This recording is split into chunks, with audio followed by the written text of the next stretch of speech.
What happens when a man in uniform spits? Not just saliva, but centuries of disrespect into the face of a man he thought powerless. And what happens when destiny flips the script, putting that same man in a position of undeniable authority? Dear viewers, tonight's story is not just about disrespect. It is about patience, dignity, and the sweet, humbling taste of justice when the tables finally turn. Before we dive in, take a moment to like this video, subscribe, and share it with someone who believes justice always finds its way home. And let us know in the comments where you're watching from. We read every word.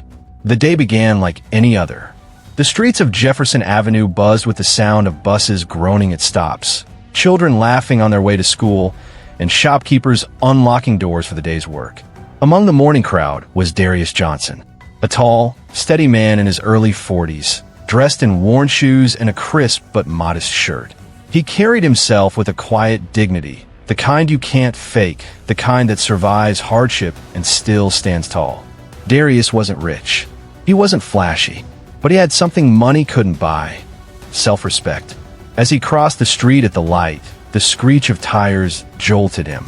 A patrol car came dangerously close, forcing him back onto the curb. The car door swung open.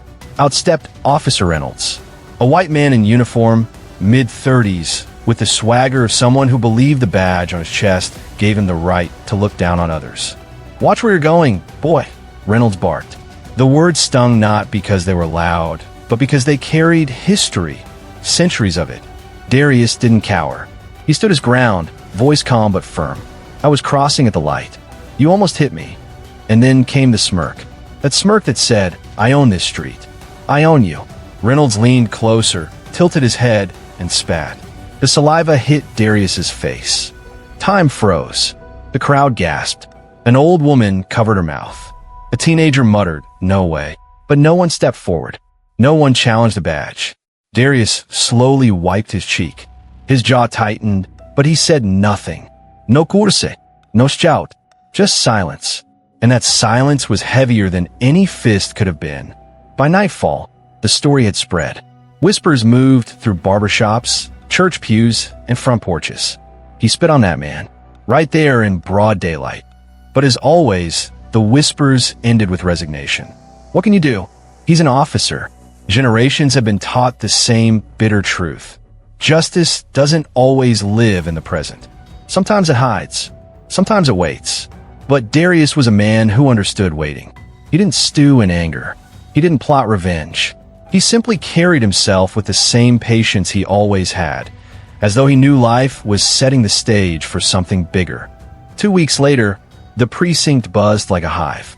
Officers ironed uniforms, polished badges, and whispered about the new police chief being sworn in that morning. "Probably some bureaucrat in a suit," one muttered. "But he doesn't last a month," another chuckled. Reynolds leaned against his chair, arrogance painted across his face. These politicians keep bringing in soft outsiders. Whoever it is, I'll show him how things really work on the streets. The laughter filled the room. They thought they were untouchable, but fate was already walking down the hall. The mayor stepped to the podium, cameras flashing around him. "Ladies and gentlemen," he announced proudly, "it is my honor to introduce the new chief of police for our city, Chief Darius Johnson." Silence. Complete, stunned silence. Every head turned. Every jaw dropped. And in the back of the room, Reynolds' smirk collapsed like a house of cards in the wind. Darius stepped forward, his uniform crisp, his badge shining, not just with authority, but with justice. He didn't smile. He didn't gloat. He simply stood tall, the very picture of dignity. The same man Reynolds had spit on now stood as his highest commanding officer. Darius's voice filled the room. Calm, steady, unshakable. I know what it means to be underestimated. I know what it feels like to be disrespected by those sworn to protect. But under my leadership, this department will be different. Respect will not be optional. Justice will not be selective. And no officer, no matter his rank, will ever be above accountability. The room shifted. Some officers sat straighter, uneasy. Others bowed their heads, knowing change had arrived. Reporters scribbled frantically, their headlines already forming. When the ceremony ended, Officers lined up to shake the new chief's hand. Some eagerly, others cautiously. And then, Reynolds. His hands shook as he extended them. His voice was barely a whisper. "Congratulations, Chief." Darius met his eyes. Not with rage, not with revenge, but with the calm gaze of a man who remembered. He leaned in slightly and spoke words Reynolds would never forget. "Respect is earned, officer, and you've got a lot to earn back." It was not revenge. It was truth. And truth carries a weight no spit can wash away. Dear viewers, remember this. Power is temporary. Arrogance is blinding. And those who abuse authority always believe they're untouchable until the day life humbles them. Officer Reynolds thought his badge made him invincible. But life flipped the script. The man he tried to humiliate became his superior.